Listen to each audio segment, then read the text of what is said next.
What's up, Lemon Heads? Welcome to a whole nother episode of From the Yellow Chair. I am Crystal, riding solo in today's episode here from our podcast studio in Lufkin, Texas. And it's a great start to 2026. And listen, all of you know I'm reviewing 2025. And you know what I'm looking at? How things performed. Metrics, point of acquisition for clients, how many leads you actually got, your booking rates, all the KPIs that you guys love for us to push hard on you about. But listen, guys, when we're making decisions for our marketing and we're not using data to give us good direction and good areas to pivot and juice it up and all of those things, we're really making blind decisions. And so when I came across my guest today, I was like, hello, where have you been all of my life to talk about attribution? So you're going to want to settle in, grab your lemonade. Let's really get down to how you can tell what is working in your marketing, what you should be expecting. Let's sip some lemonade.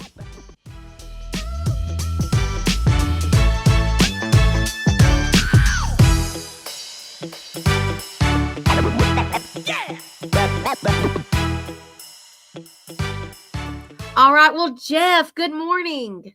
Hey, good morning, Crystal. Thank you so much for having me here today to talk about my favorite subject as well. I'm telling you, we're a match made in heaven for this. Now, this is a soapbox moment for Crystal, but I am all about, I want contractors to be able to truly have a more visibility into what's working for them, even if I have to teach them how to look at it collectively. But there is so much data out there. And so, Jeff, you have a really cool company called Provalytics.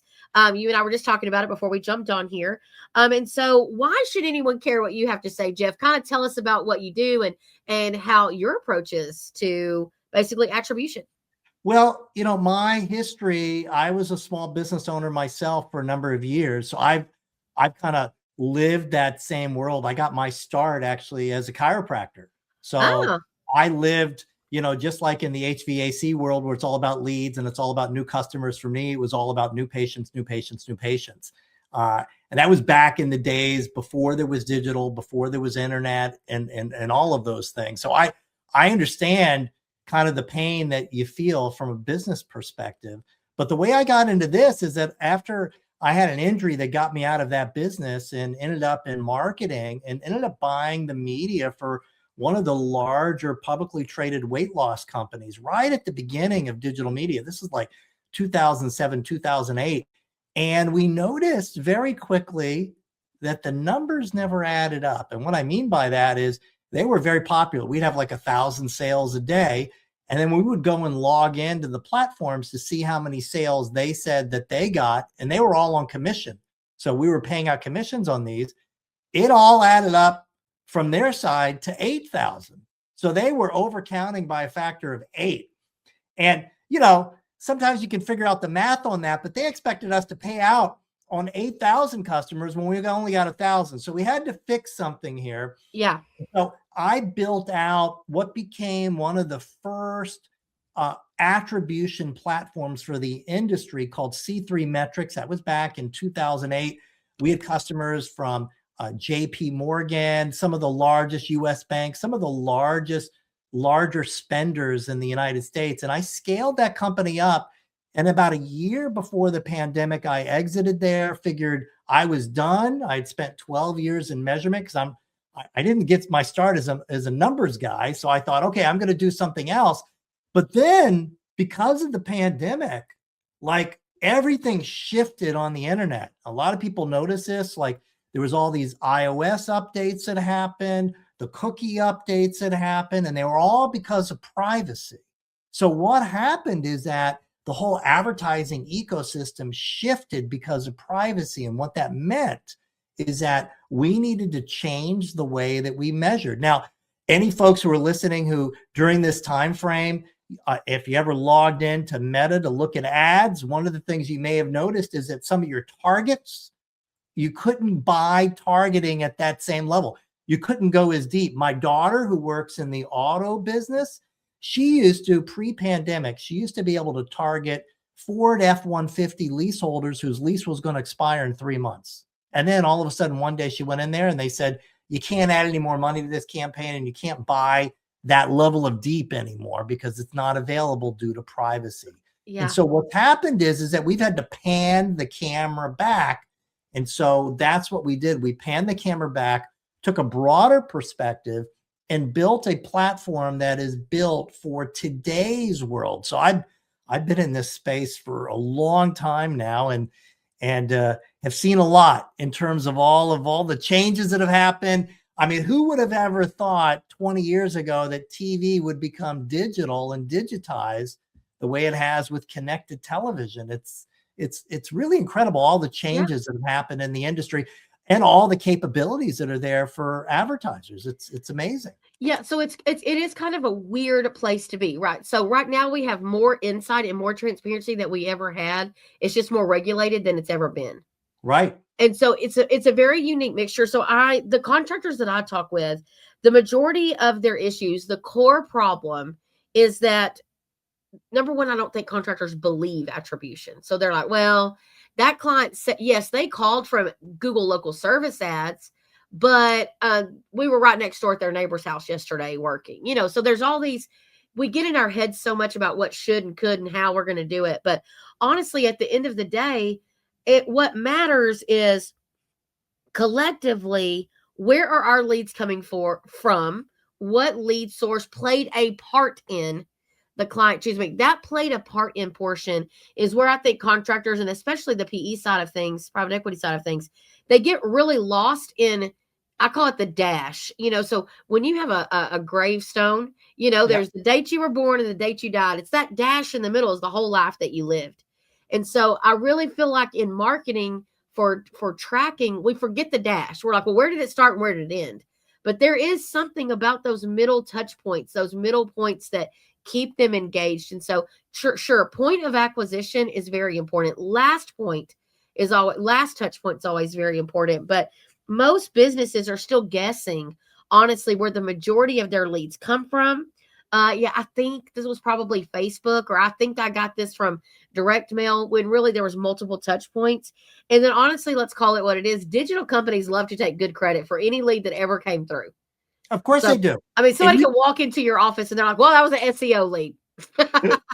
Well, you hit on something hugely important there. And it's important to recognize that every CRM out there, any platform that's available today for any business to track your prospects or your new customers, they have this section called source, and it's only one spot. Yeah. And that's kind of a fallacy that customers come to us from one source only.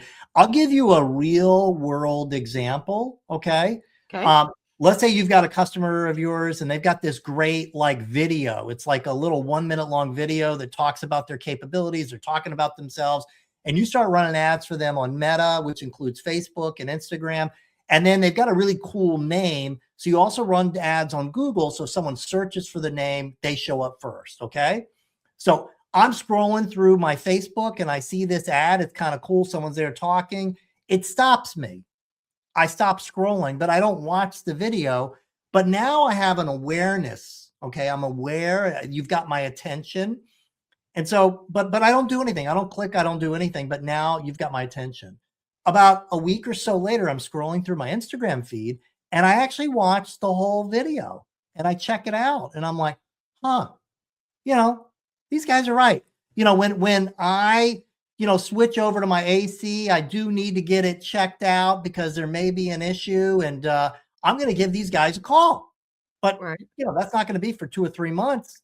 And then I go to turn on the system at the beginning of the season and there's an issue. And I'm like, I pull my phone out. I'm like, what was the name of these guys?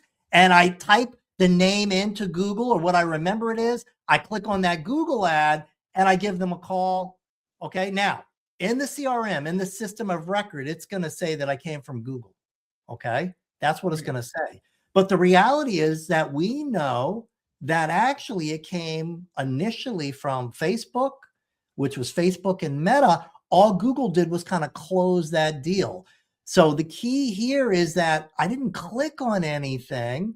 And that becomes the issue, because you see, the issue with digital marketing is that it has taught us that we invest dollars to get clicks. Click leads to phone calls and leads. And so a logical business person will go backwards from leads and say, where do leads come from? Well, they come from a click or a call that comes from someone clicking through to something. But the reality is that the job of advertising is you invest dollars to get attention. Attention leads to awareness. And when people are aware, when they need our services, that's what gets them into our front door. And our front door today is on the internet. And that's what leads to calls and leads. Yeah, I'm telling you, it is. There's so much that goes into this that, it really, when you look at cost, I think what costs you more in the long run is not having that insight, right? And not having that viewpoint, because bad attribution also helps you make bad decisions. So when we're so narrow-minded to like, oh, this was the final point of acquisition, and we don't go at least investigate that whole customer cycle, I think it definitely bumps us around into making some bad data-driven decision. Got money wasted on the wrong channels. Good marketing, but bad tactics is always, like the attribution here is not 100% true. And I'm going to tell you another thing that this might not set well with you. So I'm curious to see what you think here. Just because I can't measure it directly doesn't mean it doesn't work. Well, and I say that because, like, I will launch billboard campaigns. Let's use those. Those are fairly easy for most contractors to identify with. And people say, I put these billboards up, I didn't sell one system. And I'm like, you're lying. Because you don't know. Truth of the matter is, it's really hard for someone to be driving down the road at 80 miles an hour to call you right then, slam on their brakes, pull over, call your number, and order a new system right then and there. So when you say it out loud, people are like, well, no, nobody did that. Okay. So because collectively, just because you can't measure billboards one-to-one, there are other ways to tell if they are working. Right. Well, I love the ones where they put QR codes on it and they expect to measure it by me driving by at 55 miles an hour and taking a picture of it and using the QR code. That's not going to work either. But you're absolutely right. And I think the key that you're hitting upon is that, and where the view is from contractors is that, listen, the people that are searching, that are down there in Google, that are doing a search, that they need someone today, I don't want to miss that business. Absolutely not. I don't want you to miss that business either. But when you put up things like billboards, when you run ads on Meta, and if you run things like connected television, whose job is not to sell today, but whose job is to make people aware of you, then what happens when they go to search, they may not remember your name, but when they look at the list of what shows up in your area, they're like, oh, I know those guys. And so the preference is there. That's the whole idea. When you build that awareness ahead of time, they have more of a preference to want to go with your company versus anyone else. And the other cool thing is that when you go up to that top of the funnel, guess what? There's less competition up there because everybody else wants to be down at the bottom because everyone else only wants to do things that you can measure. They're not like you, Crystal, understanding that says, hey, everything you do, it may not be able to be measured perfectly, but the truth is it works. Yeah. And again, I preach this quite often because if you're a Lemon Seed client, you understand. I preach the power of collective measuring, spending a percentage on your marketing and then looking at it as a whole and how did it work? Because again, back to the real cost of bad attribution, when you make decisions based off just feelings. So there has to be a lot of factual things that you bring to the table. So I'm not saying to go rogue and be like, well, it's working because I said it's working. Again, there still should be an overall growth in both organic search. And then again, that should lead into more leads, which should lead into more revenue, right? So this is it's not that far off. And then I think attribution should be telling you, first touch versus last touch versus multi-touch with people. Just where, again, I saw you on Facebook and then I got your direct mail and then I searched your name and called your Google business profile. Well, for the majority of us, what we are going to see in our CRMs is that they call Google business profile. You're not going to be able to go back and say, oh, that's right, that client also got my direct mail. Because honestly, it was probably all of those touch points that kept you kind of stirred up in their mind that made them actually call, actually dial the phone number or search the name. But also your name being searched directly points out that you're doing a good job with mass media or just your overall brand cultivation. So, I wish it was more cut and dry. It's just not, right? But, Also which channels are you using that are honestly just teeing you up, building your brand recognition, versus which ones are like closing the deal? Which ones are you spending money and it's giving a one-to-one? Because when we need leads, we can juice those, right? And 100% pun intended. We can juice that up when we can't always, go add a whole bunch of more billboards, right? So we have to learn to ourselves that billboards, marathon strategy, PPC or GLSA or Facebook ads sometimes can be those sprints, right? Instead of a marathon. So also why all channels are not meant to convert immediately. That's exactly right. And all channels have a different time frame that it takes from someone to go from that attention or awareness all the way through to a lead. So if you talk about not just first touch, but first time they saw an ad and going all the way through, the data shows that each one has a different time frame there. And also remember, in this business that you specialize in, a lot of it is generated not necessarily like, hey, I want to do this. It's more like I have to do this because of an emergency or something that came up as well. I need to get some maintenance, or I tried to turn something on and it didn't work. Right. And I need somebody to help me. That's exactly right. I have lived the life of a contractor where my head's on fire. Like, I need leads. So I get it. So, I really completely do understand that. So also, like, leads, I'm going to prepare everybody. Y'all are may not like this statement because it's going to be a little confusing, but lead volume does not always equal revenue. So I was on a call yesterday and I was explaining to them the power behind lead aggregates like the Yelp and Angie and all of that of the world.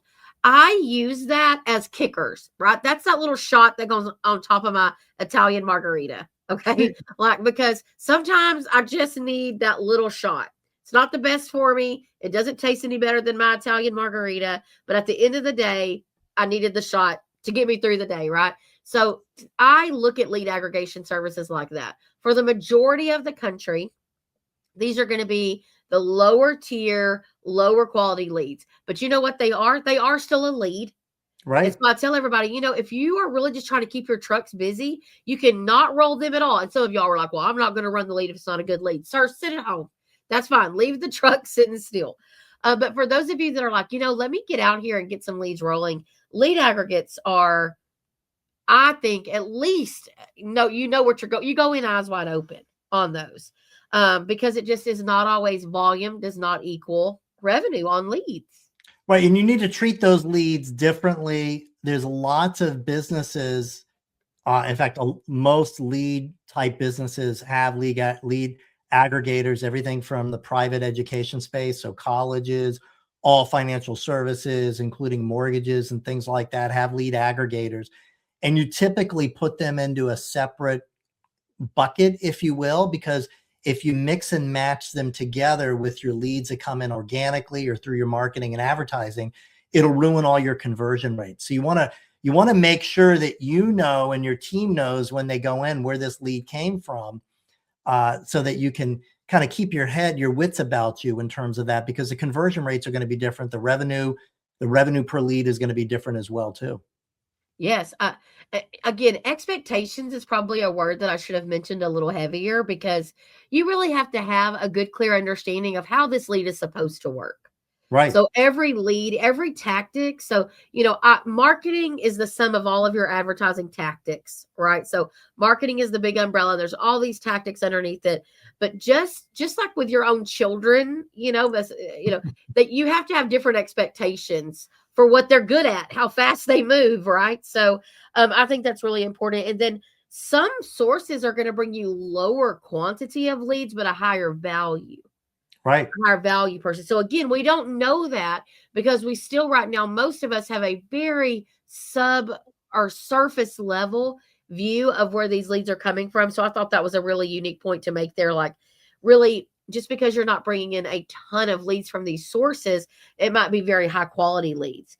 And then another thing is attribution relies heavily on KPIs too. Because I want to know, like, I like to look at my contractor CRM and I'll be able to see, okay, we got tons of calls for your direct mail, but why were you not able to book but 30% of them? So Right. is there literally a tactic audience problem? Did we mail to the wrong people? Or did your CSR have an off week?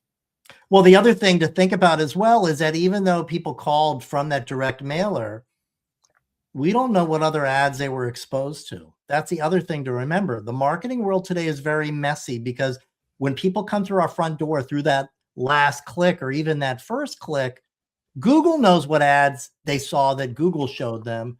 Facebook knows what ads that they showed them, but neither one of them knows about the direct mail. So this is an imperfect world that we're living in.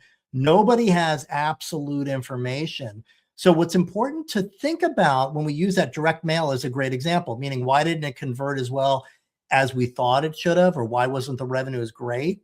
What we have to do is kind of step back away from that click and think about there's another metric that actually measures the attention or the awareness, and it's available in all ad reports, but most people don't look at it because it's kind of confusing.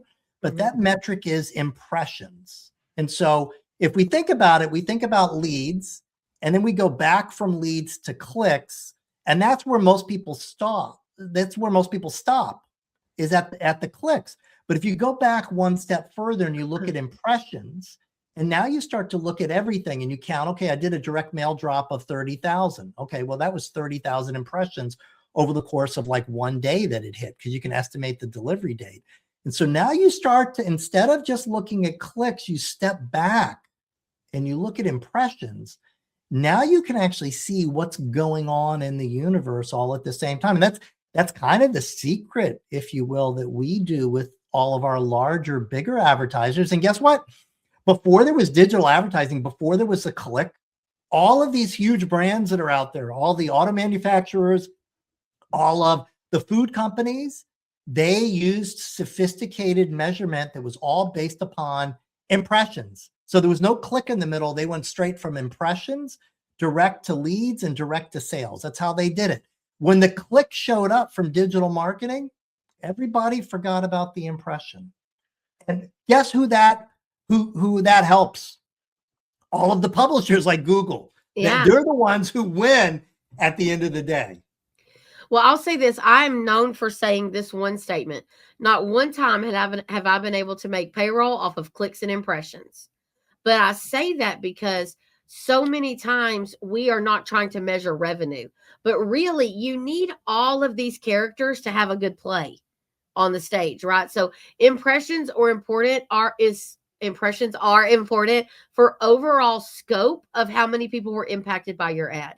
Clicks mean how many people took an action, and then revenue is how well was your team able to handle that click, is really what that means to me. That's exactly right. Again, true visibility to the entire picture. But Right. contractors specifically in home services, we go all the way down just to the revenue. We only care right now what made us revenue today. And I get it. I really do. I understand having to write those payroll checks. I get it. But what I will tell you is it's those that look up and out that start getting a better understanding of marketing as a whole. Well, that's right. And it's important to recognize that the revenue that you got today most likely came from advertising that you did over the last 3 months. It has nothing to do with the ads that ran today. But as a business owner, you're only looking at what did I spend this month versus the money that came in. Totally get that. But it's important to recognize, I always call it the Super Bowl effect. Now, you advertise on the Super Bowl, you're going to get a massive number of people that come to your website, but sales are going to continue for weeks upon weeks and sometimes months later, just from that one ad. Now, most of the ads you run are not at the level of a Super Bowl, but each ad has that, what we call the carryover. In direct response, we call it drag. It drags over from one day to the next. Somebody sees the ad. It's just like that example I gave you before. They see the ad, it gets their attention, and it puts a little memory in the back of their mind. And they say to themselves, hey, when I need this, these are the people I'm going to go look for. And that's the key, is the revenue that came in this month is from the marketing that you did in all the prior months. But you hit on something very important, which is all your revenue didn't come from advertising. In fact, there's a component of your revenue that's based upon how many trucks you have out there that have your name and phone number on them. If you have a larger fleet of trucks, there's a larger percentage of your revenue that actually is going to come from people just seeing the trucks on the road. Exposure, mobile billboards. That's exactly right. So everything is part of that. So not all your leads are going to be coming from your advertising. A percentage will, and that's the key. Oh, no, I love it. And, I wrote down that drag piece. So, again, it's really training our minds and our thought processes around our marketing structure and strategy to be patient and yet risky, move quickly, yet methodically. So, like, it is a constant thing. I tell everybody, like, marketing to me is, and you and I kind of hit on this at the beginning, like, our clients want that little bump, that little like injection of a lead, that we're addicted to things that generate leads really, really quickly. But that drag of, shelf life, I call it too. So like magnets and things like that. Exactly. And your trucks driving around, all of those have a very long customer life cycle. And when you have I have a tracking number on some of the magnets that I did for my family's company, y'all, like 10 years ago, and they still produce revenue.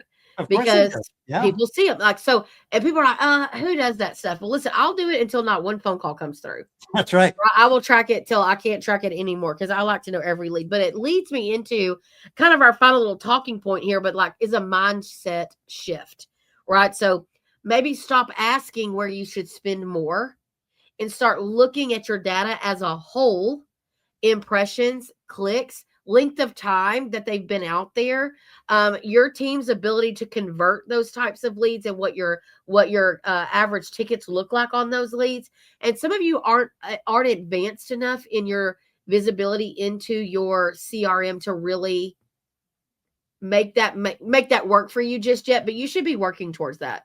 So those of you that are like smaller contractors, you're like, I have no idea how to get all of this set up.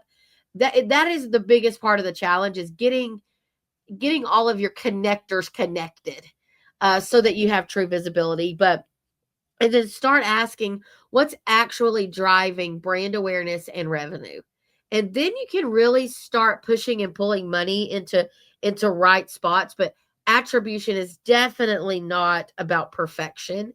Also, I do have to tell people this: attribution marketing strategy is rarely ever going to be, I wrote it out, I hit go, and I never had to hit pause or stop. It just never happens. Because you know what does happen? Weather patterns change, political climates change, financing rates change, availability of equipment changes, your team changes. Like, I can name a whole lot more changes than I can constants. And so marketing is one of those things that attribution gives you a whole lot more insight than just going off of your gut. But it's so that you can make these pivots when you need to make them, and you can ride things out when you need to ride it out. Well, it's all about, first off, being humble with the idea that there's always more going on, and you hit on that. There's more going on that we don't know than we do know, because there's a lot that's going on in the mind of the consumer. There's a lot happening in terms of sentiment. Is this something that absolutely positively needs to get fixed today, or can I wait on this a little bit longer? So that's kind of that first component, is to understand that piece, that we need to step back from that. But also the key with this is that there is no perfect answer. But what we want as business owners, and we always tell our customers this, is that I want to be less wrong this month than I was last month. Because if you start to think as a business owner that you've got some formula that's perfect, well, just wait. Yeah. Give it 3 months. It'll change. You're living in an environment where you're buying ads on platforms that are publicly traded companies, and they keep changing the game there. So the key is you need to always be looking at it, but not only do you have to dig in and try to examine every single lead and try to figure out exactly where that came from because it was worth so much money, because you get in too deep, you can't see the forest for the trees. You need to pan that camera back, take that big view, and say, I just want to be less wrong today than I was yesterday. And that's really the key with measurement, is always trying to look at the big picture so that we can keep our eye on the ball of growing the business. Absolutely. And I'm going to tell you, when you look up from some of that, it really does open your perspective of things, and just getting your mindset correctly and getting the tools in place that you need. to be able to know what's actually working and what's not working. So those are also super important pieces. Well, here's a couple of things that I kind of took away from today's call. These are my notes. I'm going back to my notes. I'm like, let me go read all the things I wrote down. But Jeff, like you don't need. I don't think you. I don't think people have to have so much one-to-one correspondence, right? We need a better understanding of the entire customer journey, all the touch points involved in that customer doing business with us. I don't think that you have to beat yourself up every time something's not working. It's not that you made a bad choice, it's that it has a season and then you can move around. But you do need to have intentional tracking and consistency. And you Yep. do need to know things because knowing beats guessing every single time. That's So right. that's kind of what I'm taking away today is open your mind a little bit to how you are reviewing leads. Open your mind a little bit to that it doesn't necessarily that this was a wrong decision. It's just time to change. And then also become an all knower of what's working. Like work hard to get to where you really know what's working and what's not working. What is some advice that you would give? Let's say it's a smaller contractor or someone that's really just starting to be able to care enough about KPIs and attribution points and things like that. What's some advice that you have? What I would say is that, as you're looking at your leads each month and you're tracking, you're looking at your leads because you've got something to show in your leads every day and you're looking at your clicks every day. My biggest piece of advice is just add one other column to that spreadsheet, which would be impressions. And I would look at my impressions every day. And what I would do is I would get to a position. Yes, I want to see my leads come in every day because I got to make payroll. I totally get all that. But when you're a smaller business, you have to wear multiple hats in the business. And one of the hats you have to wear is from a strategy perspective. And when you put that hat on, you want to take that big picture look and you want to look at what is the relationship with your daily impressions and your daily clicks. And what you're going to see is that the days when clicks are high, impressions may not be high. They may have been high a couple of days to a week before.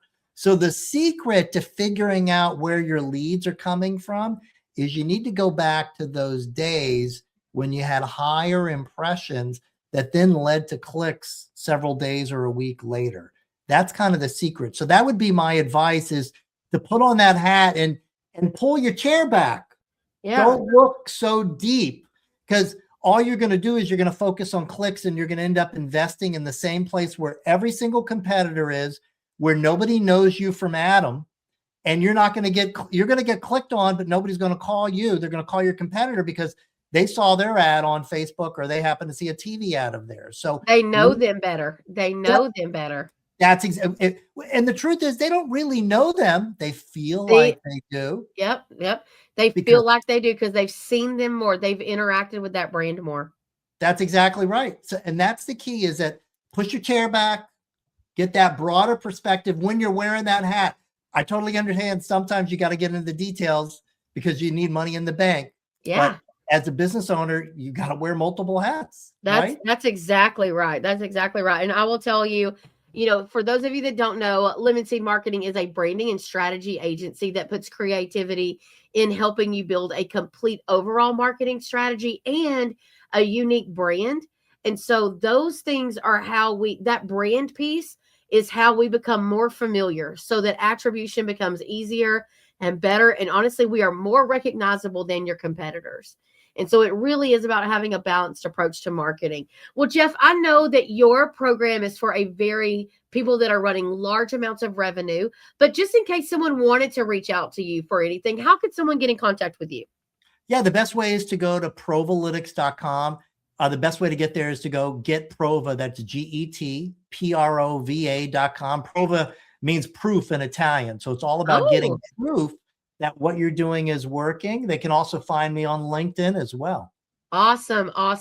Well, thank you guys all for being with us today. It has been a fantastic episode. Guys, get visibility, build that brand, and really own your market. If you love everything about From the Yellow Chair, leave us a review.